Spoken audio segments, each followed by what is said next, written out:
First contact and confusion. The Hegemony 7th Fleet hung in the darkness of space, like a constellation of artificial stars, their crystalline hulls refracting the light of distant suns. Admiral Vixarin stood on the command deck of the flagship Eternal Dominance, her 4 arms clasped behind her back as she studied the tactical display with growing irritation.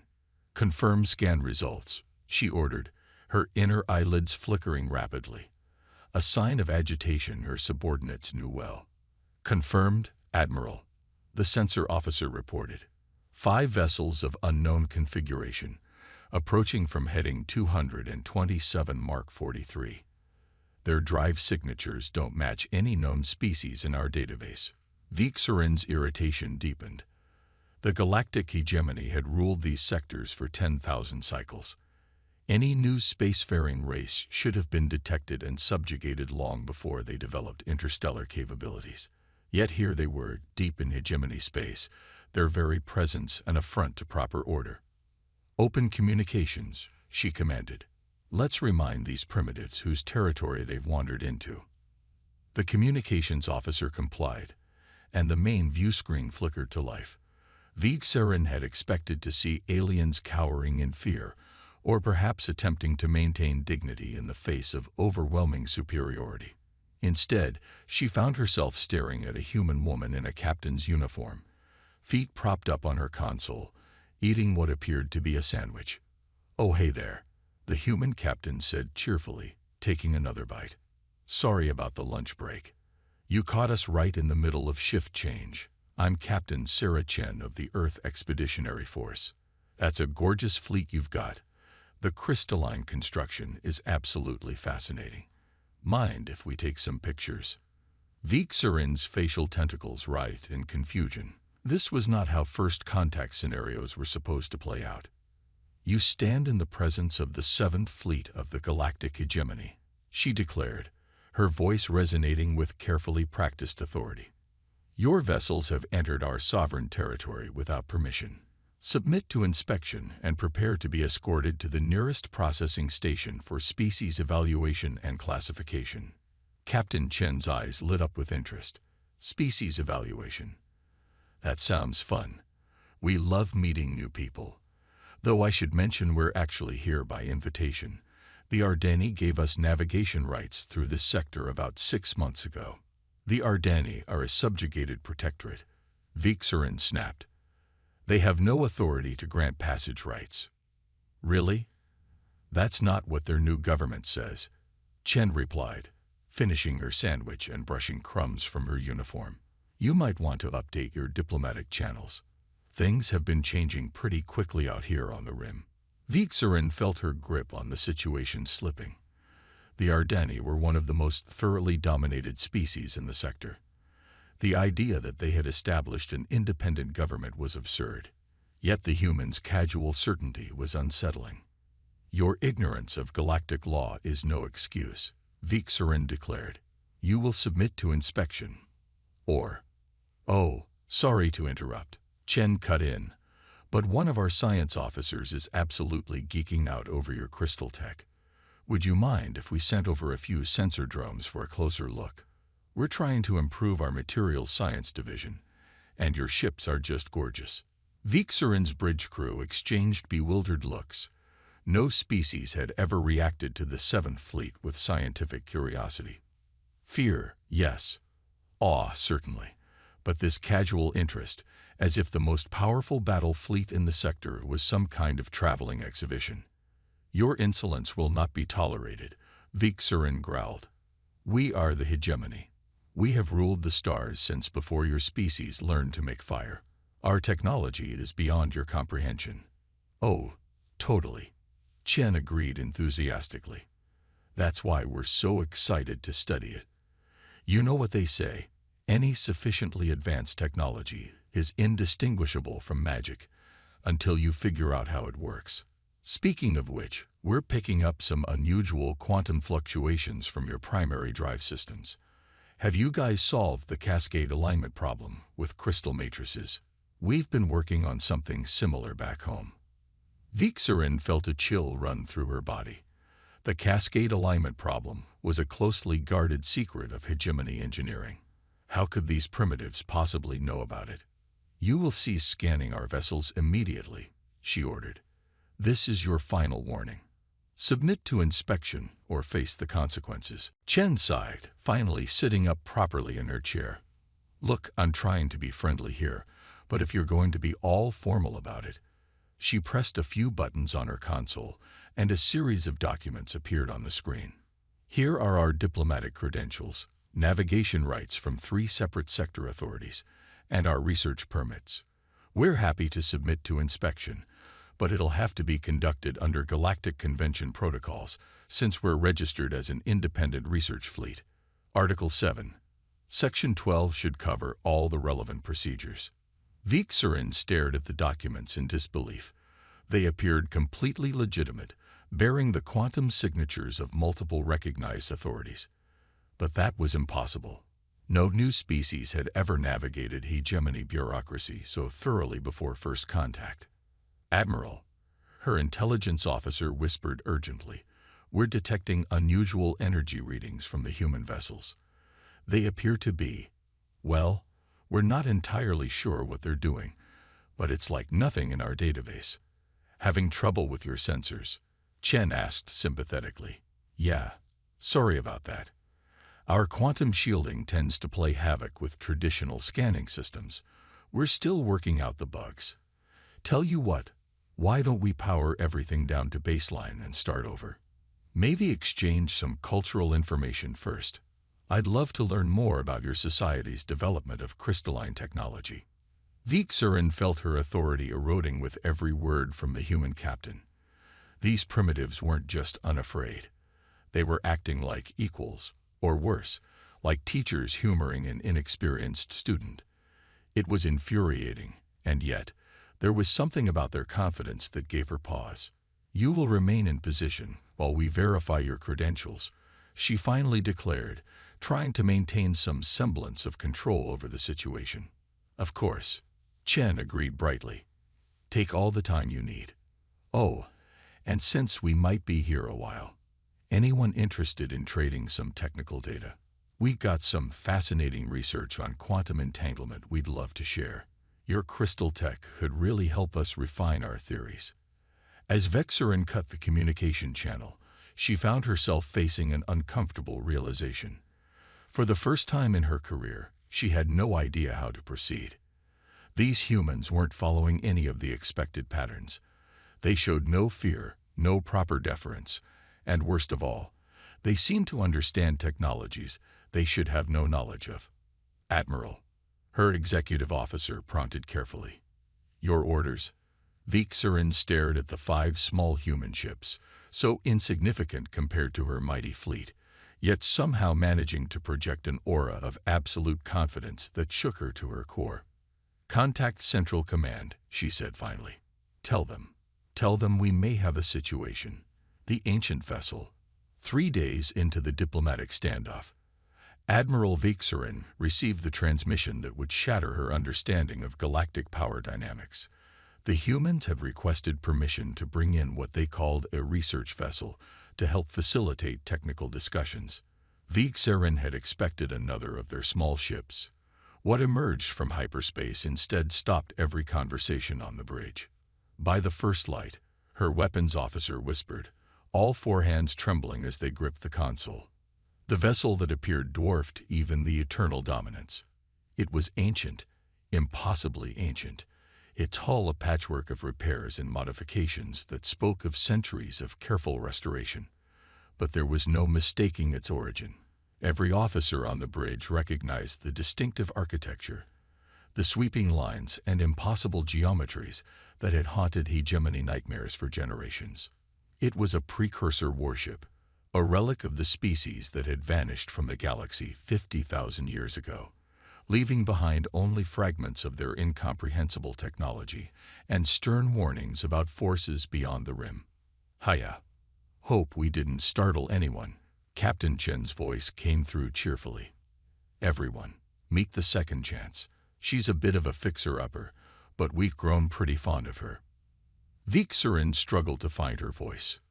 That vessel is forbidden technology. The precursor sites are forbidden. How dare you desecrate? Oh, we didn't take her from a site, Chen interrupted. Found her floating in deep space, actually. Poor girl had been drifting for millennia. Took us 15 years just to figure out how to power her up without blowing a hole in space-time. Want to come aboard? Our restoration team loves giving tours. The casualness with which the humans discussed their possession of a precursor warship was perhaps even more shocking than the vessel itself. The hegemony had built their entire civilization around studying and reverse engineering fragments of precursor technology. The idea that these newcomers had not only found an intact ship, but restored it to functioning condition was impossible, Vixarin declared. Your species couldn't possibly understand precursor systems. Our greatest minds have spent thousands of cycles merely trying to decode their basic principles. Yeah, we noticed you guys seem to treat their tech like it's some kind of mystical artifact, Chen replied. That's actually a pretty common problem we've encountered. Everyone's so convinced the precursors were these godlike beings that they're afraid to really dig into how their technology works. We just approached it like any other engineering challenge. Admiral, her science officer cut in urgently. The human vessel is, well, it appears to be repairing itself. We're detecting molecular reconstruction at the quantum level. Chen beamed. Good eye. The self-repair systems were one of the first things we got working. Turns out the precursors built everything with a sort of quantum redundancy. Every component contains the information needed to rebuild itself. Once we cracked that principle, everything else started falling into place. Vixarin watched in horrified fascination as sections of the ancient hull shifted and flowed, damaged areas knitting themselves back together like living tissue. This was beyond forbidden technology. This was something out of legend. Your claims are outrageous, she managed finally. If you truly understood precursor technology, you would be the most powerful force in the galaxy. Oh, we don't want to be the most powerful anything, Chen said with a dismissive wave. That's way too much responsibility. We just want to learn and explore. Speaking of which, our engineering team has been studying your crystal tech, and we think we've figured out how to solve that cascade alignment problem you're having. Want to see our calculations? Before Vixarin could respond, her tactical officer called out in alarm. Admiral, we're detecting multiple hyperspace signatures. More human vessels incoming. One by one, they emerged from hyperspace. A dozen ships of various sizes, each one clearly incorporating precursor technology to some degree. Some were purely human in construction, but built using precursor principles. Others were restored precursor vessels like the Second Chance. All of them hummed with power that made Vixarin's sensors scream in protest. Sorry for the crowd, Chen said. Word got out that we'd made first contact, and everyone wanted to come say hi. That's Dr. Patel's research group from the Quantum Archaeology Institute, and I think I see Professor Wang's Xenotechnology team. Ho, and that's the New Horizons. They've been exploring out past the rim. Hey Sarah, how was the trip? Vixarin watched in mounting disbelief as the humans chatted casually among themselves, sharing sensor data and comparing notes on their various projects. They treated universe-shattering technological discoveries like everyday shop talk, discussing principles that the hegemony's best scientists had barely begun to grasp. I don't understand, she said finally. If you have this level of technology, why announce yourselves with such a small fleet? Why not simply demonstrate your power from the beginning? Chen looked genuinely puzzled. Why would we do that?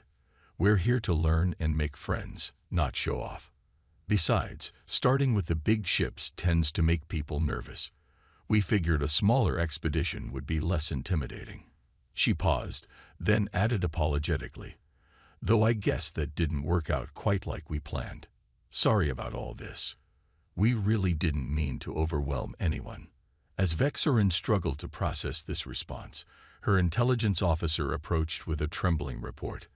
Admiral, we've been analyzing their communications. They're sharing everything. Technical data, research notes.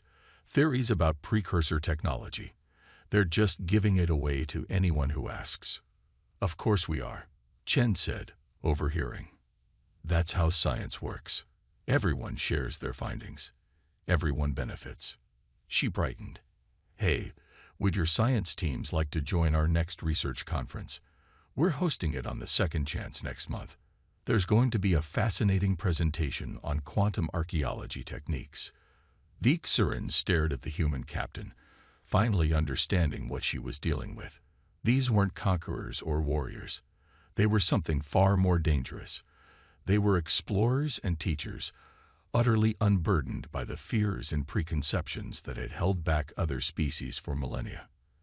And they were about to turn everything the hegemony knew about the galaxy upside down. Hidden powers awakened. The Hegemony Central Command's response arrived exactly as Captain Chen had predicted. 3 battle fleets. She noted, watching the massive armada emerge from hyperspace. They're taking this better than I expected. Last time we did this, the Galactic Empire sent 5. Admiral Vixarin had spent the past week in a state of perpetual astonishment as she watched the humans casually rewrite everything she thought she knew about precursor technology. Now, as her superiors arrived with enough firepower to reduce a solar system to atoms, she found herself more concerned for the hegemony than for the humans. The High Council demands your immediate surrender and the transfer of all precursor vessels to hegemony control, the newly arrived Grand Admiral declared, his image dominating the communication screen.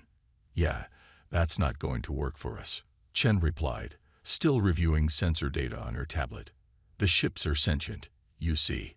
Can't really transfer them anywhere they don't want to go. The Grand Admiral's facial tentacles writhed in rage. Sentient? You dare mock us with such absurd claims. Oh, right. Sorry, we probably should have mentioned that earlier. Chen looked up, genuinely apologetic. Hey, second chance. Want to say hello? The massive precursor vessel shimmered, its quantum field suddenly alive with patterns of light that formed themselves into a holographic face larger than most ships. The expression it wore was distinctly amused. Greetings, hegemony leadership, the ship's consciousness said, its voice resonating through space itself. I apologize for not introducing myself sooner. My human friends thought it might be overwhelming during initial contact. The Grand Admiral's image flickered as he physically staggered backward. This is impossible. The precursors never created true I. Not I, Chen corrected. The precursors discovered that consciousness itself is a quantum phenomenon. Their ships weren't built with artificial intelligence. They were grown with actual intelligence. We just had to figure out how to wake them up. Vixarin watched as the Grand Admiral's face cycled through expressions of shock, fear, and outrage. If what you say is true, this technology must be controlled. The danger off. Sorry to interrupt. A new voice cut in, and another holographic face appeared, this one projecting from a smaller vessel. But I think there's been a misunderstanding about the relationship here. I'm Dr. Lakshmi Patil of the Quantum Pioneer, and we're not controlling anything. We're partners with these vessels, learning from each other. The Hegemony Fleet's sensors suddenly screamed warnings as the precursor vessels began to power up, not in aggression, but simply revealing the true scope of their capabilities. Energy readings went off the scale as quantum fields interacted in ways that shouldn't have been possible. Perhaps a demonstration would help clarify things, the second chance suggested, its holographic face showing what could only be described as a mischievous grin. Before the hegemony commanders could respond, reality itself seemed to hiccup. Every ship in the combined hegemony fleet found itself instantly transported 5 light-years from its previous position. Local space-time manipulation, Chen explained casually. The precursors used it for parking in tight spots. Took us ages to figure out the interface. Turns out you have to ask nicely. The Grand Admiral's image returned, his composure completely shattered. You cannot. This power isn't meant to be a power at all, Chen interrupted firmly, her casual tone finally giving way to something more serious. That's what we've been trying to tell you. The precursors didn't build weapons. They built tools for exploration and understanding. Everyone's been so focused on their military potential that they missed the actual point. The second chance's holographic face nodded. My original creators would be deeply disappointed to see how their legacy has been misinterpreted. They didn't vanish or go extinct. They evolved beyond the need for physical form. The warnings they left weren't about external threats, but about the dangers of pursuing power instead of understanding. Which is why, Chen continued, we're offering to share everything we've learned. No conditions, no demands for control or submission, just open exchange of knowledge. Vixarin found herself stepping forward. But why? With this technology, you could dominate the galaxy. Why simply give it away? Because that's not who we are. A new voice joined in as another human vessel moved forward. This one was smaller, clearly of human construction, but incorporating precursor principles. Its captain, an elderly man with laugh lines around his eyes, appeared on screen. I'm Professor James Wong. He introduced himself. I was part of the original team that found the second chance. Want to know our first reaction when we realized what we'd discovered? We threw a party. Not because of the power it represented, but because of all the questions it could help us answer. You see, Chen picked up the thread. Humans have always been driven by curiosity more than conquest. Give us a mystery, and we'll work ourselves to exhaustion trying to solve it. Show us something impossible, and we'll figure out how to make it work. But the real joy, that comes from sharing what we learn. The hegemony commanders watched in stunned silence as the humans began transmitting data, research papers, technical specifications, theoretical frameworks that unified quantum mechanics with consciousness itself. It was everything they had learned about precursor technology, freely given. We understand this is a lot to process, the second chance said gently. My human friends had a similar reaction when they first understood what they'd discovered, but they adapted remarkably quickly once they stopped trying to control everything and started trying to understand it instead. The Grand Admiral's image had been silent for several minutes, clearly struggling to process the situation. Finally, he asked in a small voice, "And if we refuse your offer? If we choose to fight?" Chen smiled sadly. "Then we'll defend ourselves. Transport your fleets back to your homeworld, and wait until you're ready to talk again. We're very patient, and very stubborn." As if to emphasize the point, reality hiccuped again, and the hegemony fleets found themselves back in their original positions. "Now then," Chen said brightly, her casual tone returning, "who'd like to attend our first seminar on quantum consciousness integration? The second chance makes amazing teaching assistants, and we've got great coffee." Tables turned. 3 months after what historians would later call the Awakening, the galactic hegemony found itself in unprecedented chaos. Not from war or conflict, but from an explosion of knowledge that threatened to upend 10,000 years of established order. Admiral Vixarin stood in the Great Hall of the Hegemony Council, watching as her former superiors struggled to maintain their composure.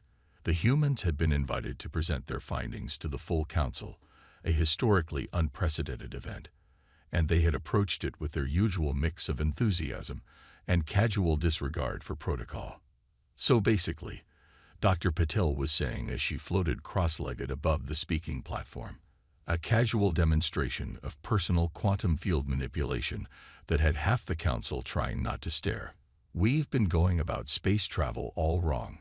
The precursors discovered that consciousness itself is the key to manipulating quantum reality. Their technology wasn't built on engineering principles as we understand them, but on the interaction between mind and matter. Preposterous, Council Elder Vix declared, though his tentacles trembled. You expect us to believe that mere thought can control the fundamental forces of the universe?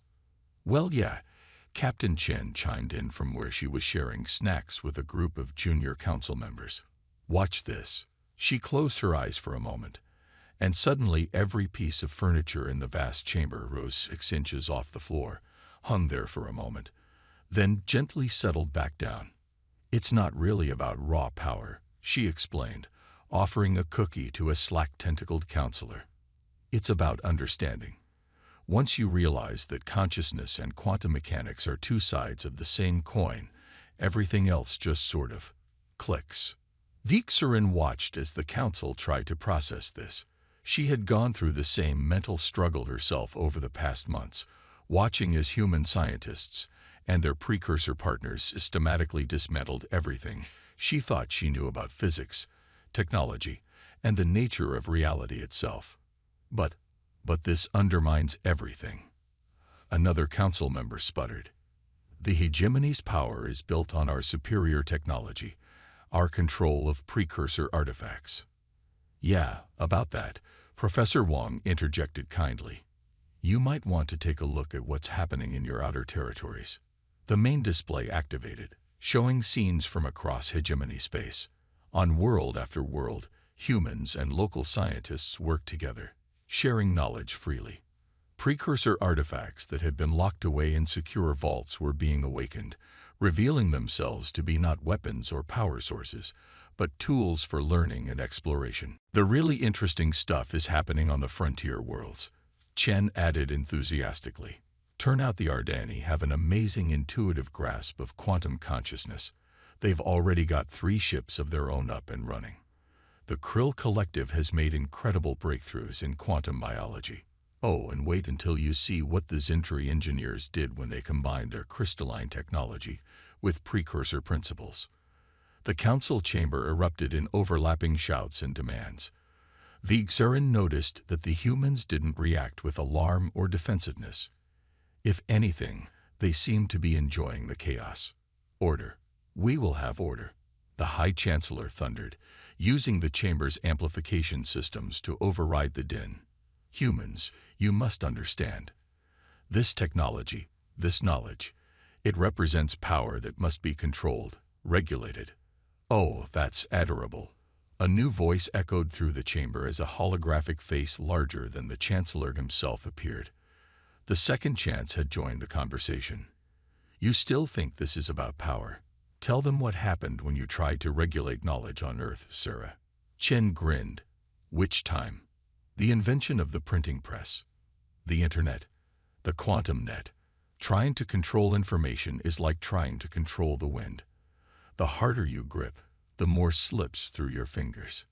But there must be order," the Chancellor insisted. "Structure, control." "Why?" Dr. Patel asked simply, still floating serenely.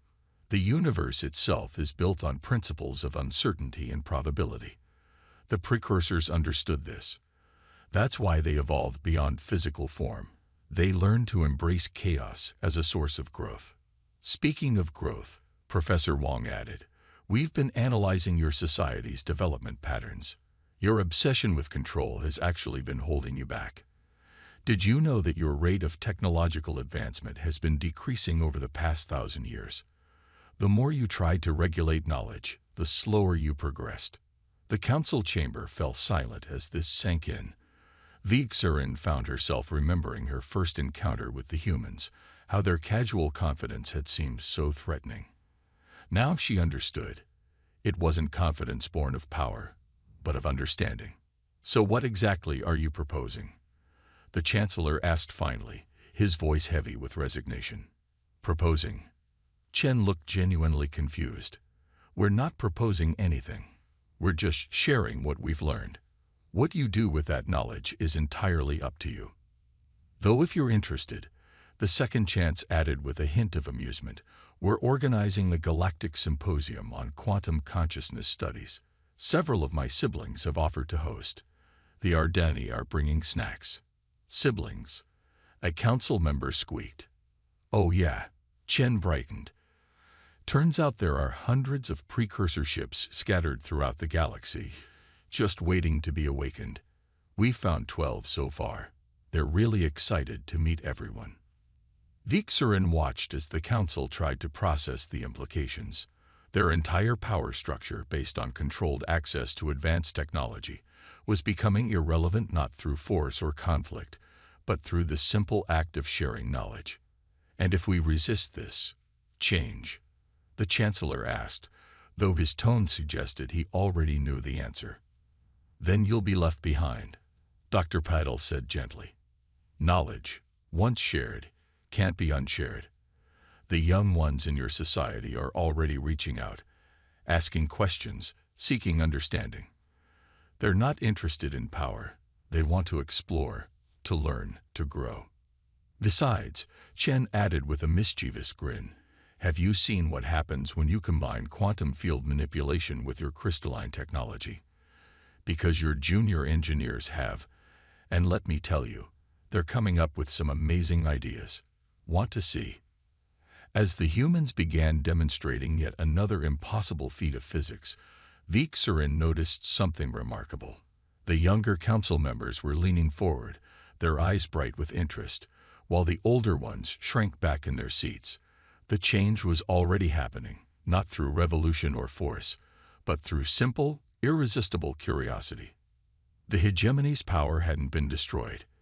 It had been made irrelevant by something far more powerful, the pure human joy of discovery and the unstoppable urge to share what they'd learned. A new balance. 1 year after first contact, the galactic hegemony celebrated its 10,000th and first cycle of existence, though celebrated might not have been quite the right word. Admiral Vixarin, now serving as Earth's diplomatic liaison, watched the proceedings from her position on the Reformed Council with a mix of amusement and wonder. The once rigid ceremony had become something entirely different. Where there had once been carefully choreographed displays of military might, there were now demonstration zones where scientists from 100 species shared their latest discoveries. The Great Hall's traditional rows of stern-faced counselors had been replaced by clustering of eager researchers, students, and explorers from across the galaxy. Still can't believe you used to just sit here and look important, Captain Chen commented, materializing beside Vixarin in a gentle swirl of quantum particles. She'd finally mastered personal teleportation last month, though she claimed it was mostly just to save time on coffee runs. We thought importance came from the appearance of control, Vixarin admitted, watching as a group of young hegemony officers excitedly demonstrated their latest breakthrough in crystal quantum integration to an audience of human and Ardani scientists. We were so focused on maintaining our image of superiority that we forgot why we began exploring the stars in the first place. The second chance's familiar holographic face appeared above them, scaled down to a more conversational size. Speaking of exploration, you won't believe what the Zentri expedition found in the Outer Rim.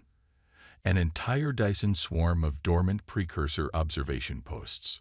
They're already talking about organizing the joint awakening ceremony.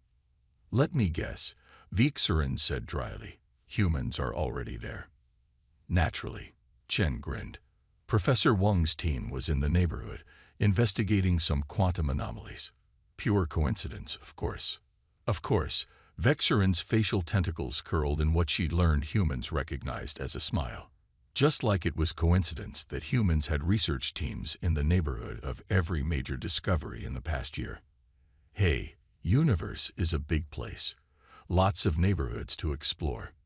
Chen shrugged, then grew more serious. Though I have to admit, we didn't expect everything to change quite this fast. We thought it would take decades for the galaxy to adapt to open information sharing. Vixarin gestured to where the former High Chancellor, now simply Chief Researcher Cax, was enthusiastically explaining a new theory of quantum consciousness to a mixed group of species. I don't think anyone expected the old guard to embrace change so readily. But then, you humans have a way of making the impossible seem not just possible, but inevitable.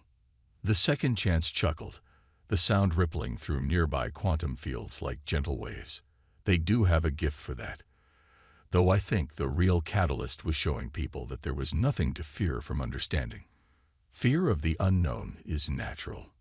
Fear of knowledge is taught. And humans never learned that fear, Vixarin observed. Or if they did, they learned to overcome it. Oh, we were plenty scared, Chen corrected. Still are, sometimes. But we learned a long time ago that being scared of something doesn't mean you should stop trying to understand it.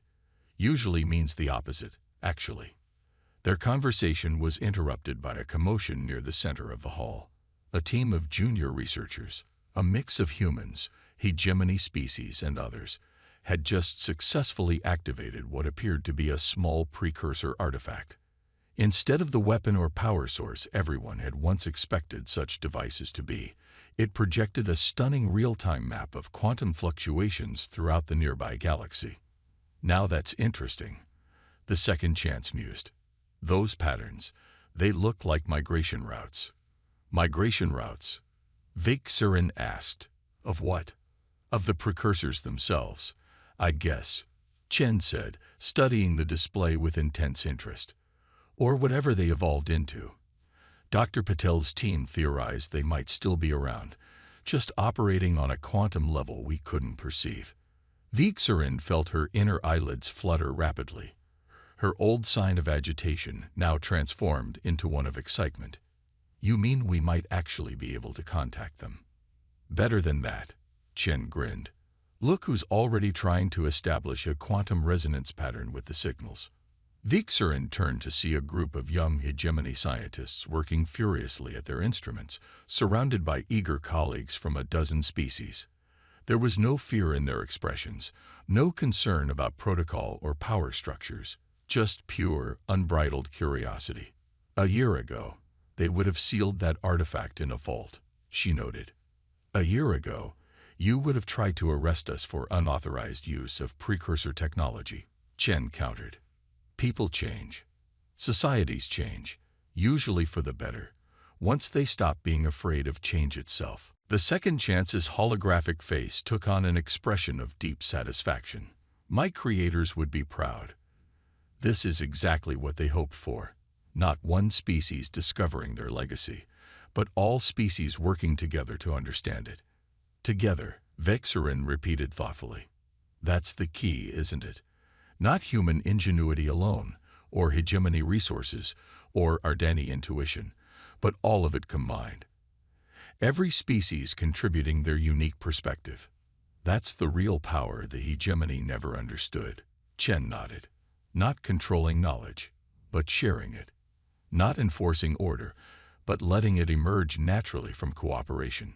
Above them, the quantum map pulsed with new energy as the research team made a breakthrough. Patterns of light danced through the hall, and for a moment, Viksarin thought she saw something. Shapes or beings of pure quantum energy, watching their descendants with what might have been approval. Ready to go say hi to the neighbors? Chen asked with her characteristic grin. Viksarin looked around the hall one last time. Where once there had been rigid hierarchy, now there was vibrant collaboration. Where there had been fear of the unknown, now there was eagerness to explore it. Where there had been an empire built on control, now there was a community built on sharing. Actually, she said, surprising herself, I think I'd like to lead the expedition. If you humans don't mind some company in your neighborhood. Chen's smile widened. Admiral, that's the most human thing you've said yet. And as the quantum patterns above them shifted into what was unmistakably a gesture of welcome, Viksarin realized that maybe that was the greatest gift humans had brought to the galaxy, not their technology or their knowledge, but their way of seeing the universe not as something to be controlled, but as something to be explored, understood, and shared with anyone willing to learn. The age of the hegemony was over. The age of discovery was just beginning.